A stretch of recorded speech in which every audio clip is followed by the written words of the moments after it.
Hello കൂട്ടുകാരെ, പുതിയ video കേൾക്കാമല്ലേ? Okay, നിങ്ങൾക്ക് കമൻറ്റ് ചെയ്ത് നിങ്ങൾക്ക് പുതിയ പുതിയ ടോപ്പിക്സ് എന്തെങ്കിലും മോട്ടിവേറ്റ് ചെയ്യാൻ താല്പര്യമുള്ള കാര്യങ്ങൾ എന്തെങ്കിലും പറയാനുണ്ടെങ്കിൽ അത് നിങ്ങൾക്ക് കമൻറ്റ് ചെയ്ത് അറിയിക്കാവുന്നതാണ്. പിന്നെ സബ്സ്ക്രൈബ് ചെയ്യാത്തവരായിട്ട് ആരെങ്കിലും ഉണ്ടെങ്കിൽ അവർ ദയവായി ഒന്ന് സബ്സ്ക്രൈബ് ചെയ്തിട്ട് കാണുക. നിങ്ങൾ സബ്സ്ക്രൈബ് ചെയ്യുമ്പോൾ എനിക്കൊരു സന്തോഷമാവുന്നതായിരിക്കും. ഓക്കെ, നമുക്ക് പുതിയ വീഡിയോയിലേക്ക് കിടക്കാം. ഇന്നത്തെ ടോപ്പിക് എന്താണെന്ന് വെച്ച് കഴിഞ്ഞാൽ സമയം.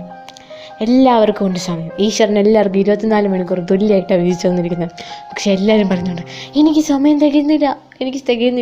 അയ്യോ, സമയം എൻ്റെ വേഗത്തിലാണ് പോണേ, അയ്യോ സമയം എൻ്റെ പയ്യെ പോണേ. ഇതൊക്കെ നമ്മുടെ എല്ലാവരും എപ്പോഴെങ്കിലുമൊക്കെ ലൈഫിൻ്റെ സിറ്റുവേഷൻസിൽ പറയാറുള്ള ചില വാക്കുകളാണ്.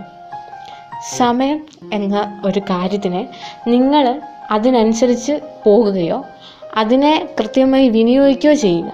ഒരു മാനേജ്ഡ് ആയിട്ടുള്ള രീതിയിൽ, അതായത് ഒരു ഓർഡറിൽ. ഇപ്പം നിങ്ങൾ എഴുന്നേൽക്കുന്ന സമയം നിങ്ങൾക്കറിയാം, ആ സമയം എന്നും അതുപോലെ തന്നെ മെയിൻ ചെയ്യാൻ എല്ലാവർക്കും പറ്റണമെന്നില്ല. പക്ഷേ എല്ലാ കാര്യങ്ങളും എല്ലാ സമയത്തും ഒരേപോലെ ചെയ്ത് ശീലിച്ചങ്ങ് പോവുകയാണെങ്കിൽ അത് കറക്റ്റായിട്ട് നിങ്ങൾക്ക് സമയം തികയും. അപ്പം നിങ്ങൾക്ക് കാര്യങ്ങൾ ഓർഡർ ചെയ്യാൻ പറ്റും. അലാറം അടിക്കുന്നതുകൊണ്ട് ഓഫ് ചെയ്യുന്ന കൂട്ടിലാണെങ്കിൽ അലാറം കുറച്ച് നിങ്ങൾക്ക് പെട്ടെന്ന് എടുക്കാൻ പറ്റാതെ എഴുന്നേറ്റ് പോയി എടുക്കാവുന്ന രീതിയിൽ, ഒച്ച കേൾക്കാവുന്ന രീതിയിൽ സെറ്റ് ചെയ്തിട്ട് മാറ്റി വെക്കുകയാണെങ്കിൽ അലാറം അടിക്കുന്നുണ്ട് നിങ്ങൾക്ക് എഴുന്നേൽക്കാൻ പറ്റുന്നതായിരിക്കും. എന്നാൽ ആ മടി അങ്ങ് പോയി കിട്ടും. എഴുന്നേൽക്കാനുള്ള മടിയാണ് പ്രശ്നങ്ങൾ. സമയത്തെ മനസ്സറിഞ്ഞ് സമയോചിതമായി കൈകാര്യം ചെയ്യുകയാണെങ്കിൽ തീർച്ചയായിട്ടും സമയം നിങ്ങളുടെ കയ്യിലിരിക്കും ഗൈസ്. സോ സമയത്തെ ഒരിക്കലും കൈവിട്ട് കളയരുത്. സമയം ഓടിപ്പോകുന്നതാണ്, അതിനൊപ്പം ഓടി തന്നെ നിങ്ങൾ ശ്രമിക്കുക. സോ ടൈം ഫാസ്റ്റായിട്ട് പോകുന്ന ഒരിക്കലും പറയില്ല. നമ്മൾ സ്ലോ ആവുന്ന സമയത്ത് ടൈം ഫാസ്റ്റ് ആകുന്ന പോലെ നമുക്കാണ് തോന്നുന്നത്.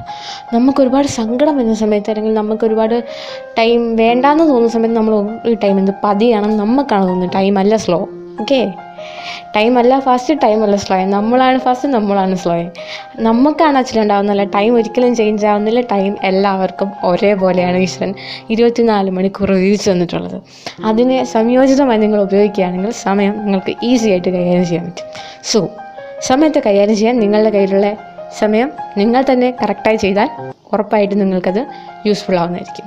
ഞാൻ പറഞ്ഞത് മനസ്സിലായില്ല എന്നാണ് നിങ്ങൾക്ക് കമൻറ്റ് ചെയ്യാം. കറക്റ്റായിട്ട് എന്തെങ്കിലും ഡൗട്ട്സ് ഉണ്ടെങ്കിൽ ചോദിക്കാം, ഞാൻ പറയുന്നതായിരിക്കും. ടൈം എന്നൊരു കാര്യം നമ്മൾ നോക്കിയും കണ്ടും ഉപയോഗിച്ചാൽ കറക്റ്റായിട്ട് ഉപയോഗിക്കാം. അത്രയും ഞാൻ ഉദ്ദേശിച്ചുള്ളൂ. Okay, bye friends. പുതിയ ടോപ്പിക്സ് ഉണ്ടെങ്കിൽ കമൻറ്റ് ചെയ്യാൻ മറക്കരുത്. ബൈ.